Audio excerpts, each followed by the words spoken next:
Sumainyo ang Panginoon. At sumaiyo rin. Ang mabuting balita ng Panginoon ayon kay San Juan. Papuri sa iyo, Panginoon.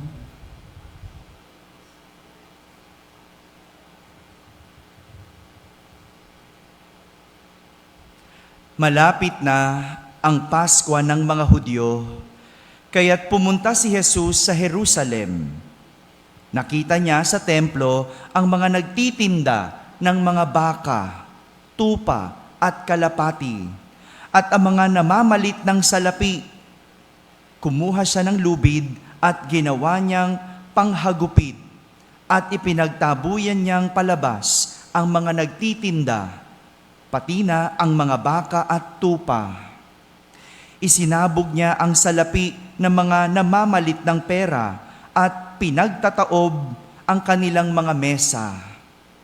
Pinagsabihan niya ang mga nagtitinda ng kalapati, "Alisin ninyo rito ang mga iyan.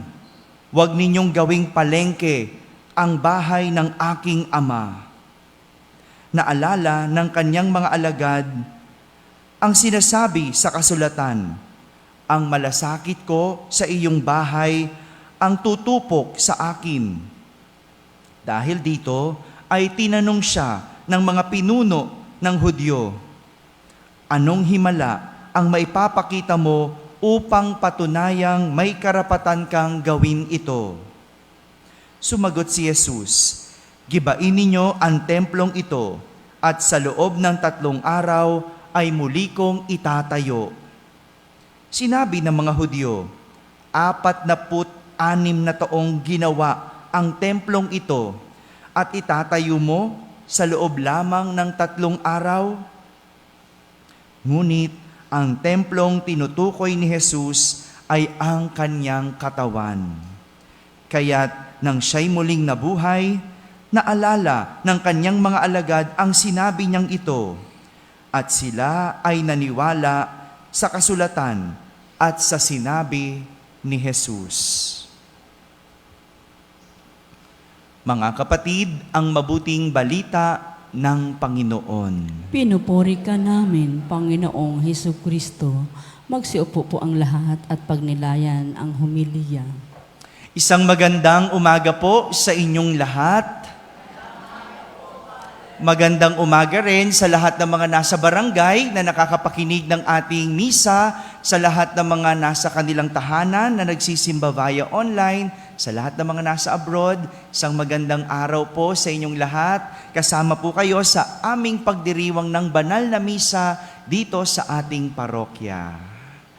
Ngayong araw na ito, pinagdiriwang natin ang anibersaryo ng pagtatalaga ng Katedral ng Maynila.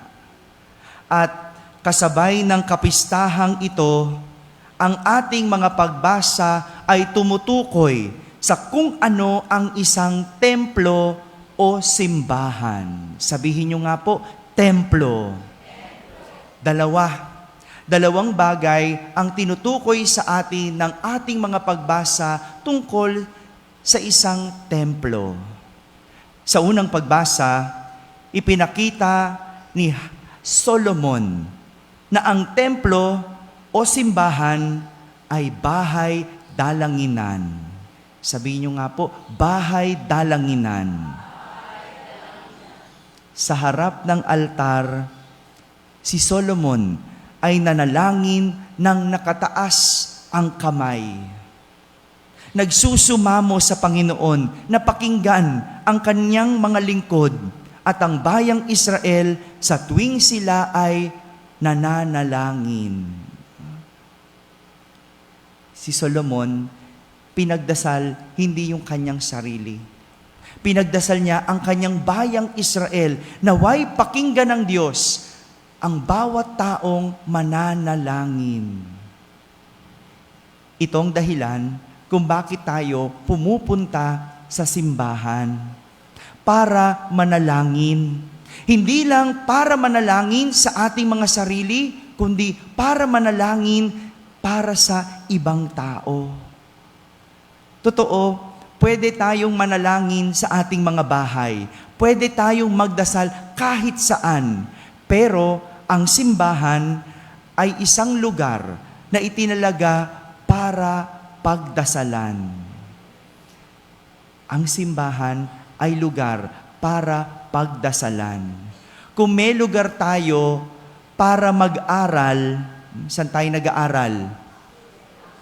Diba? Sa eskwelahan, o iba sa library. Kung meron tayong lugar para mamili, saan ba tayo namimili?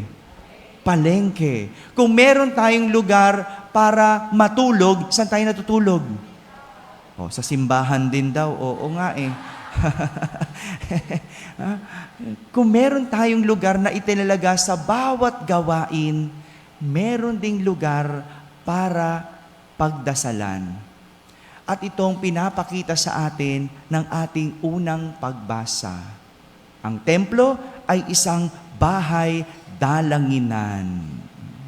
Samantala, sa ating ebanghelyo, ipinahiwatig ni Jesus na ang templo na kanyang tinutukoy ay hindi ang templong bato, na gaya ng tinutukoy ng mga Hudyo.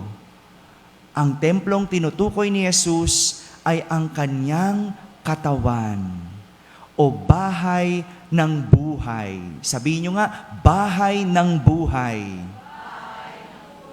Ito yung sinasabi ni Jesus kung saan matapos gibain sa loob ng 3 araw, muling itatayo ni Jesus. Ito yung nangyari sa katawan ni Jesus. Sinira, nilapastanganan, binastos at pinatay. Ngunit kahit ganito ang sinapit ng kanyang katawan, hindi nasira ang kanyang buhay.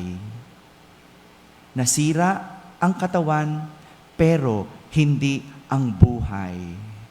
Ito pa ang isang kahulugan ng templo, ang ating katawan, ang bahay ng buhay. Marami tayong ginagawa sa ating mga katawan. Maraming binabago at maraming nababago. Ngunit, ang dapat hindi magbago ay yung ating buhay. Ang katawan pwedeng tumanda, pwedeng masira, pero ang buhay dapat laging buo at buhay. Bahay, dalanginan, at bahay ng buhay. Ito po ang ibig sabihin ng mga simbahan o templo. Isang lugar kung saan nakapagdadasal at lugar kung saan nakapagbibigay ng buhay. Ngayon po ay pinagdiriwang ko rin po ang aking 8 taon sa pagkapari. Ang numerong 8 sa Biblia ay nangangahulugang bagong simula. Kagabi, tinignan ko, ano bang ibig sabihin ng number 8? Ano bang imbitasyon sa akin ng Diyos sa taong ito? Bagong simula. Sa Biblia, nang muling mabuhay si Jesus, 8 beses siyang nagpakita bago umakyat ng langit.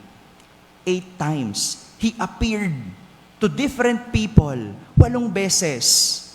Sa lumang tipan, ang lalaki ay tinutuli sa 8 araw mula ng kanyang kapanganakan.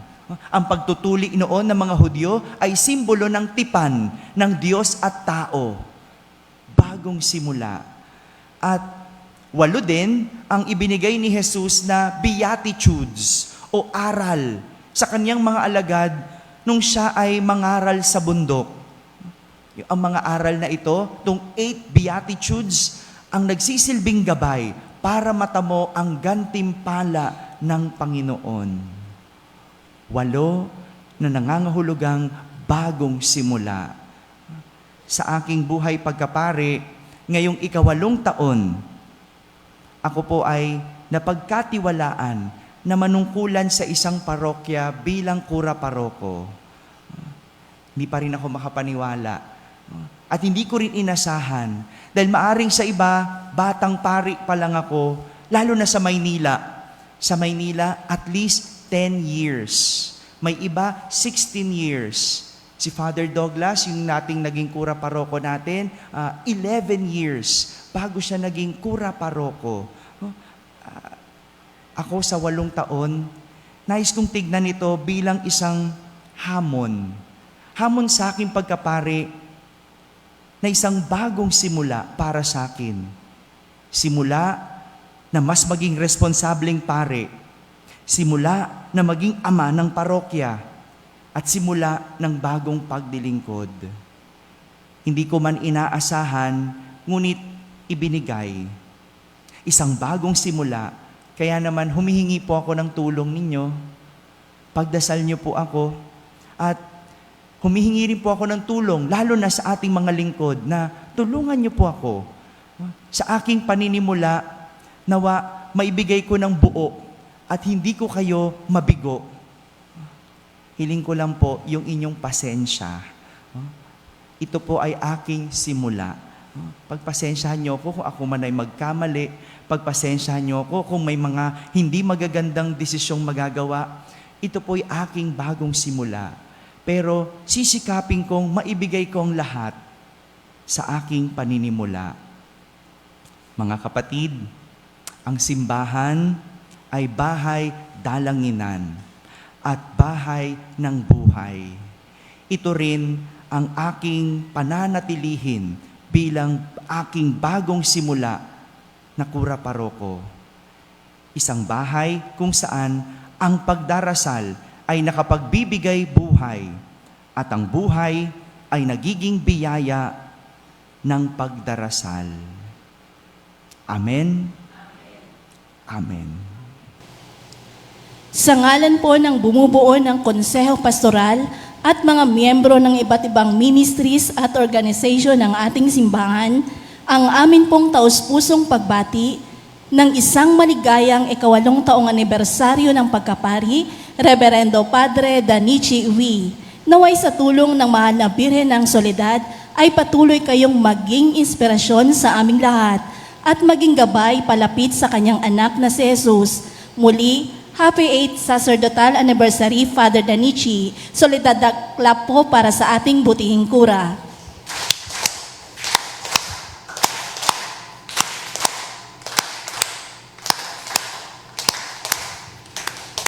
Maraming salamat po. Pagkatapos ng misa, alam na natin yan, meron po tayong konting salo-salo. Baka marinig ako sa barangay. Di naman sila nagsimba. Tayo-tayo lang, okay? Meron po tayo dito. Konting salo-salo lang po para sa inyong lahat. Magsitayo na po tayong lahat. Sumainyo ang Panginoon. At sumaiyo rin. At pagpalain kayo ng makapangyarihang Diyos, Ama at Anak at Espiritu Santo. Amen. Tapos na po ang ating pagdiriwang, humay kang taglay ang pag-ibig at kapayapaan ni Kristo. Salamat sa Diyos.